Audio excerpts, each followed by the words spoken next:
Here's what I used as a smoke machine to find the vacuum leak in my car. Just a little hose going to the vacuum line. Just going to my boost gauge, but use pretty much any vacuum line.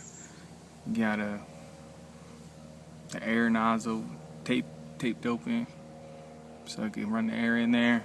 To a little Chinese soup container for takeout, with some incense in there, some clay just to hold it back up there so that's not touching the wall. And then my air compressor, set the regulator to outlet pressure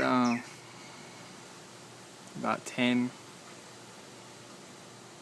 or else the top on the Chinese food container would pop off and it'd be too much pressure to go into the lines. And then you just look for smoke. Look for smokes for the leaks, and that's it. Alright. Thanks for watching.